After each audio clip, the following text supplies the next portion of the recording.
9 people? That's a lot. It feels like a whole baseball team. When I was young, I always dreamed of having a cute house with a white dog, just like in storybooks. But real life isn't always so nice. I finally got my own house, but when I came back from work, it was full of people, like a dormitory. I'm not happy about it. My name's Mary, and I'm 32 years old. I work in an office. I've been really focused on my job, but lately all my friends have been getting married one after another. Buying wedding gifts has been expensive. I started feeling like I needed to find someone too, so I started going on dates. Mary, when are you going to give me grandkids? Every time I went home, my dad David would ask this, and it made me really uncomfortable. So, I started visiting less. My mom died when I was young, so I grew up with my dad, my brother, and my grandparents. My brother got married early and lives near our old home. He has 2 daughters, my cute nieces. I already have nieces at my brother's. Isn't that enough? But we always argued about it. Then my dad got in a car accident. When I reached the hospital, he was in bad shape. He passed away quietly while my brother's family and I were there. Dad, I wanted you to meet someone. I had a boyfriend introduced by a friend. He just proposed and we decided to marry. He liked to show off a bit, but he was kind. His name was Richard. Now that both my parents are gone and my brother has his own family, it does feel lonely, doesn't it? I said softly while petting my cat Lucy, just back from the funeral. Mary, you're not alone. You're part of my family now, Richard said, holding my hand gently. He was worried about me and came to check on how I was doing. Let's make a happy home together, I thought. Maybe I could find simple happiness. Little did I know what was coming. Welcome. It's a bit crowded though. I went to Richard's family home for a meeting.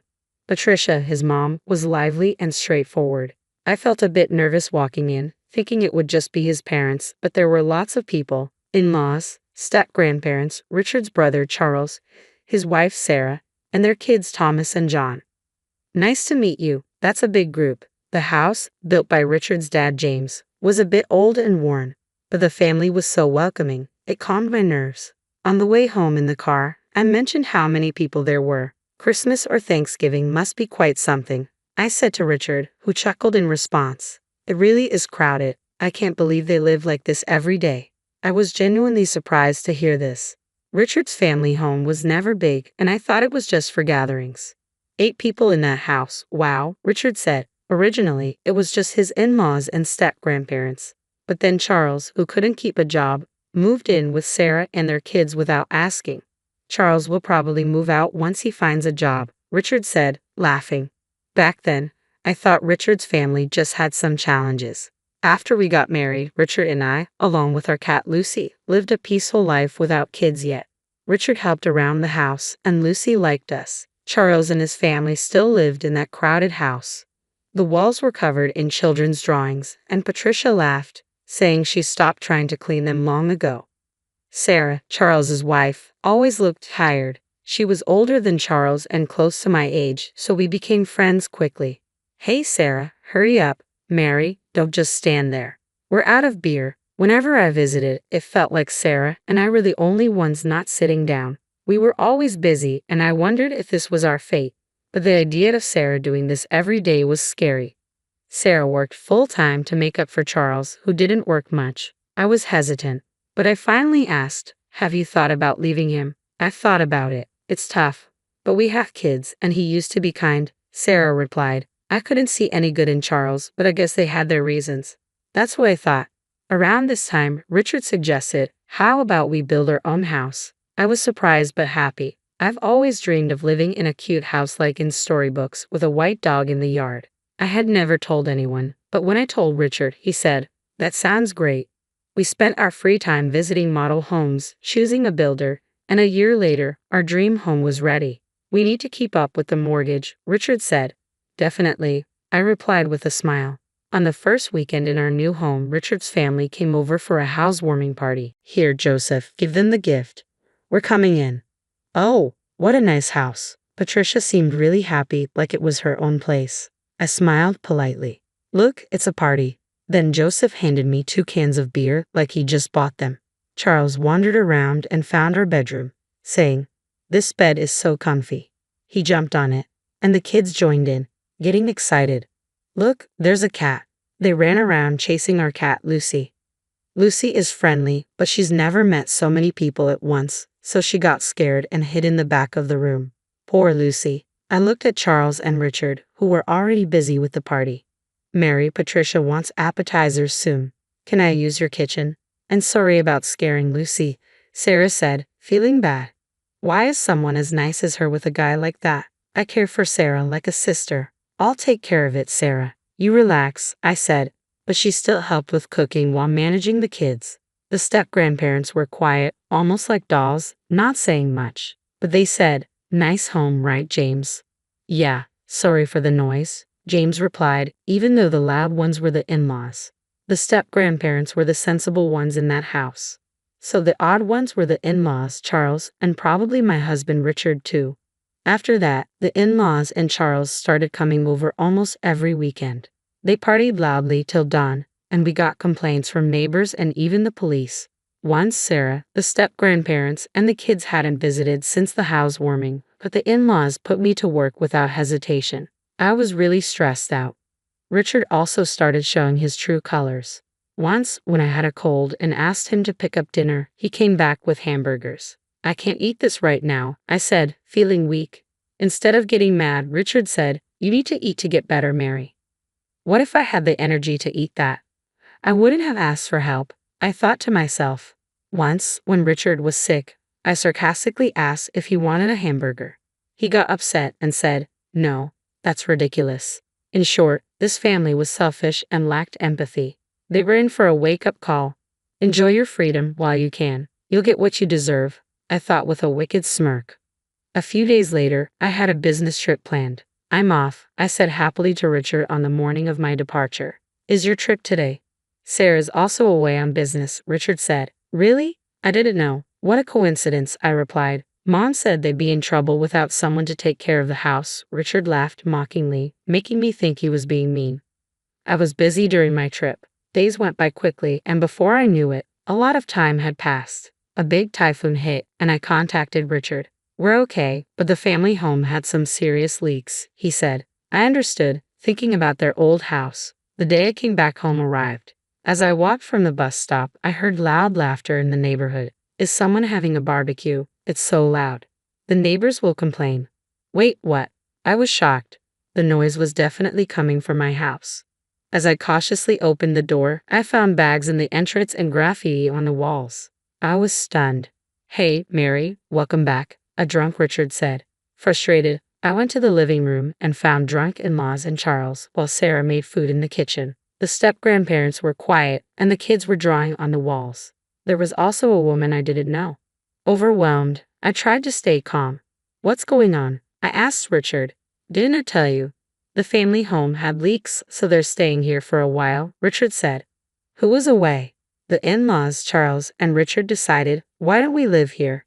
Richard proudly suggested. Even with this explanation, I was stunned into silence. "It's okay. We're family. We have extra rooms." "No problem," the in-laws added, smiling. "Don't worry, Mary. The walls got a bit dirty, but it's just kid stuff," Charles said casually. "And who is that woman?" I asked about the woman on the sofa, playing with her phone. "Oh, that's Karen, a friend of me and Sarah," Richard explained. "Yes, that's right," she said with a smile. This girl Karen was kicked out by her parents and Richard said she could stay.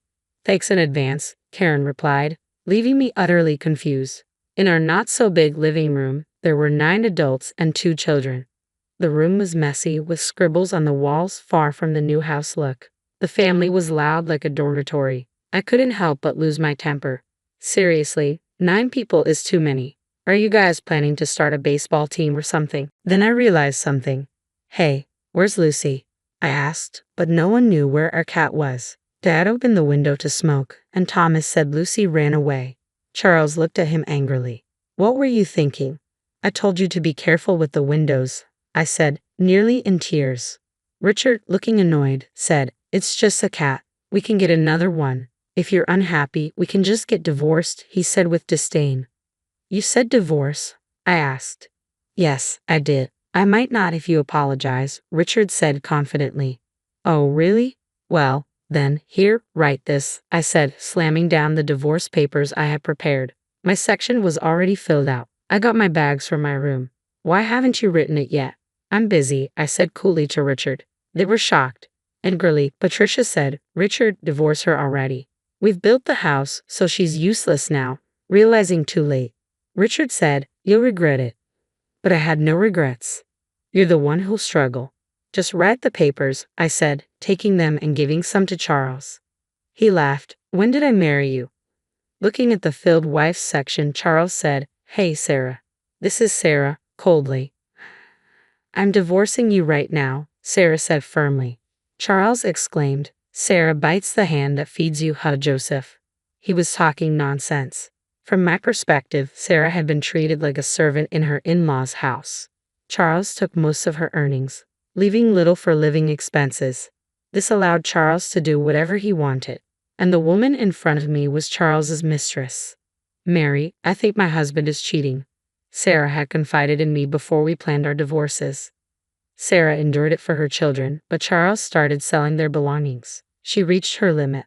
Sarah told me everything. Furious, we started planning our divorces. Sarah gathered evidence of the affair. Her recent business trip was a lie. We looked for a new place to live halfway. Like me, Sarah had no family to turn to, but a friend offered her a job in another state. It was a good opportunity, and our preparations went smoothly. All that was left was presenting the divorce papers. I want to get out of that hellish house, Sarah said, determined. She had a strong core but had been manipulated by her in-laws. Thinking it would be suspicious to return together, Sarah went back first. She soon contacted me, informing me about the takeover at my house and Charles's mistress moving in. All our actions until then were a performance. Knowing what was happening, I told Sarah, we're not living there anymore. Let the kids draw on the walls all they want. That's what I told her. Charles, thinking he could openly live with his mistress, happily signed the divorce papers. Let's go, Sarah. James and everyone, it's time to leave. The step-grandparents stood up and followed Sarah and her children to the door. Living with people like you, I had given up on life. But Sarah opened my eyes, James said, glaring at the family, and left with his great-grandchildren. The in-laws had been taking money from the step-grandparents' pensions. They were truly awful. Well then, take care, we said as we left. You'll regret this, the family laughed, but we ignored them. Months later, Richard contacted me. Oh, I forgot to block him. I could guess the content of the call, so I answered, Mary, come back. Richard sounded desperate. I barely contained my laughter. Come back, we're strangers now, I replied calmly. Let me talk, Mary. What do you mean? Why aren't you paying the mortgage? Patricia's voice came through, probably snatching the phone from Richard. What are you talking about? I have no idea. I played dumb while Patricia sounded frustrated. Apparently, the mortgage for the house had fallen behind last month. When I pressed Richard, he claimed I hadn't been paying it. What an inconvenience. While I remained silent, Patricia kept talking like a machine gun. First of all, this house, you guys had a combined income of $755,000, right? We could have built a better house. We built this as a new home, but it's not what we expected. Originally, they had planned to take over the house. Sarah had informed me of their discussions. Yes, that's true. But with Richard's $30,000 salary, the bank wouldn't lend us more. If we had taken a joint mortgage, maybe we could have gotten a better house. Hearing this, Richard, you lied. I could hear Richard and Patricia arguing on the phone. I ignored them, ended the call, and finally blocked his number. Richard had a pretentious personality. He always wanted to impress others, especially outside his family. When he suggested building the house, I already had divorce in mind. I told him a friend's husband got a mortgage on his own. How cool is that? I heard these stories like a spell. Richard, wanting to show off, opted for a solo mortgage. I had to hold back my laughter. He probably didn't tell his family because he was afraid of them knowing the truth. But I didn't care. The house was built to Richard's taste. I had no attachment to it anymore. Richard hadn't cheated, but there were no alimony penalties in our divorce. So despite him, I left him with the mortgage debt as my revenge. Let him suffer, and I was able to rescue Sarah, whom I cared for like a sister, from that house. That was my main goal. Later, they couldn't pay the mortgage, and the new house was repossessed. But it was a mess inside, with scribbles everywhere and walls yellowed by cigarette smoke from Charles and his mistress. It didn't look like a recently built house. Richard had to rent a cheap apartment, and Joseph and Patricia ended up moving in with him. They'll probably never leave him alone like parasites. I don't care. They're strangers to me now. The only good thing about my former in-laws was that the children weren't affected. Otherwise, they were the worst. Sarah, as Charles' ex-wife, successfully claimed alimony through a lawyer. She had to borrow money but managed to pay it off. I'm glad for her. Charles and his mistress became outcasts in their community and are now missing. They haven't repaid their debts, confirming how awful they are. Sarah is happily working at her friend's place. Her kids are doing well too. I hope they find happiness this time. James and Barbara seem brighter now, like a weight has been lifted. They sold the old family home and are enjoying their retirement in a distant place with their savings. That's great news. As for me, I've requested a transfer to a local office. I was reunited with Lucy, my cat, thanks to social media. Someone in the neighborhood had found and taken care of her. It's good she's friendly now. I live alone in my late father's house with my brother's approval. I'm saving to build my dream house, and someday I hope to introduce someone special at my father's grave. Today, I'm working hard towards that goal.